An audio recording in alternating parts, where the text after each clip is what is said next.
Olá, boa tarde, bem-vindos à nossa meditação de domingo. Hoje é dia 4 de julho e eu gostaria de ler em Abacuque, capítulo 2, verso 14. Pois assim como as águas enchem o mar, a terra se encherá do conhecimento da glória do Senhor.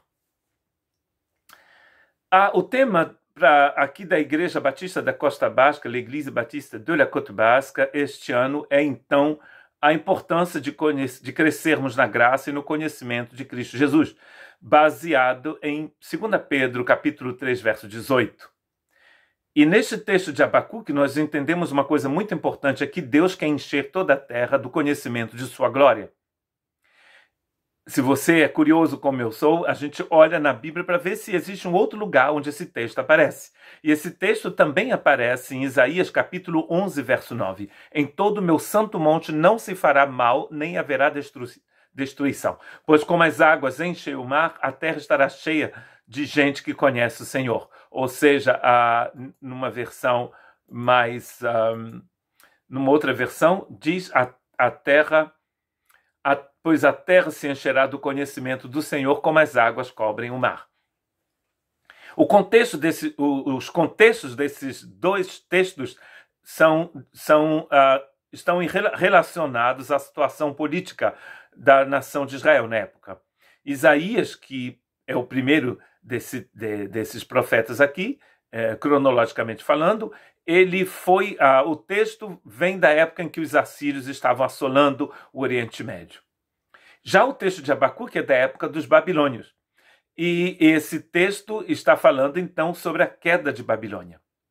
Que seja na invasão assíria ou então na queda de Babilônia, este texto está falando que um dia o conhecimento da glória do Senhor encheria toda a terra como as águas cobrem o mar. E o que deveríamos imaginar, então, o que significa este planeta sem água? Nós sabemos que se a vida é possível neste planeta é porque nós temos os oceanos, que cobrem mais de 70% da superfície do planeta. Sem a presença da água em estado líquido, não haveria vida.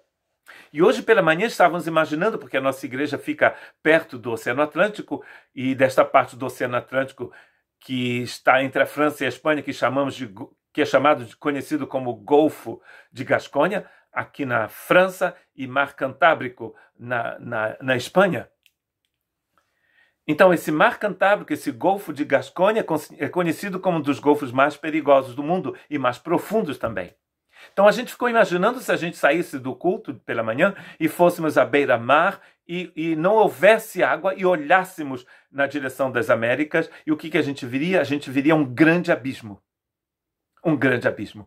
Não seria possível ver esse grande abismo, porque se não houvesse água no Golfo de Gasconha, não haveria oxigênio aqui, não haveria vida, nós não estaríamos na igreja e não estaríamos à beira deste golfo, olhando na direção das Américas.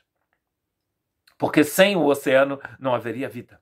O que é uma vida sem a glória de Deus? Sem a beleza da glória de Deus. A glória de Deus é a beleza do Espírito de Deus. É a manifestação da beleza do caráter de Deus. A glória de Deus. A promessa é de que pessoas vão ser cheias da glória de Deus, como diz inclusive na versão transformadora em português. O contexto de Isaías 11 é muito interessante, porque é um contexto messiânico, e começa dizendo que o Messias vai ter os 7 Espíritos de Deus, que são mencionados, inclusive, em Apocalipse. Não leia Apocalipse sem ler Isaías. Interessante que o Senhor, o Messias, é aquele que tem os 7 Espíritos de Deus. É aquele que vê tudo, que conhece tudo, que sabe de tudo, que tem toda a sabedoria. A manifestação do Messias está ligada à manifestação do conhecimento da glória de Deus. E como disse um irmão aqui da igreja, Apocalipse, você tem que ler Apocalipse pensando que ele é uma mensagem para você agora, hoje. Como tiveram que pensar as pessoas da Ásia Menor, que receberam a carta, o livro pela primeira vez. Estavam sendo perseguidos, passando por grandes tribulações, as coisas iam ainda piorar, então eles precisavam de consolo. E o consolo é recebendo a revelação de Jesus Cristo. O conhecimento da glória de Deus é possível. E Isaías capítulo 43, verso 7, diz que todo que é chamado pelo meu nome, e a quem criei para a minha glória, a quem formei e fiz. Deus nos criou para a sua glória. Fomos criados para a sua glória, mesmo que o pecado, a morte e o inferno tentavam inclusive nos separar dessa glória. Deus, na pessoa de Cristo Jesus, nos trouxe de volta, fomos redimidos. Então, hoje nós vivemos pensando na manifestação da sabedoria e da glória de Deus e do conhecimento desta glória. E o balde de água fria que a gente joga, se a gente tentar se ensoberbecer, é segundo aos Coríntios, capítulo 4, verso 7. Agora nós mesmos somos como vasos frágeis de barro que contém esse grande tesouro. Assim, fica evidente que esse grande poder vem de Deus e não de nós. Não temos condições por nós mesmos de recebermos esse conhecimento da glória de Deus sem a presença de Cristo Jesus em nós, porque somos vasos de terra. E este maravilhoso livro de Apocalipse, no capítulo 11, verso 15, diz: o sétimo anjo tocou a sua trombeta e fortes vozes gritaram no céu. O reino do mundo se tornou de nosso Senhor e de seu Cristo, e ele reinará para todo sempre. A melhor forma de você viver a vida cristã hoje é sabendo que você já reina com Cristo para sempre hoje, que você já recebeu a vida eterna hoje, que você tem a possibilidade, pela graça de Deus, de viver no conhecimento da glória de Deus hoje. Porque um dia você vai reinar para sempre. Mas para que você possa reinar para sempre, você tem que acreditar que hoje você já reina com Deus, no conhecimento da glória de Deus. E para terminar, João capítulo 14, verso 21. Tudo isso é possível.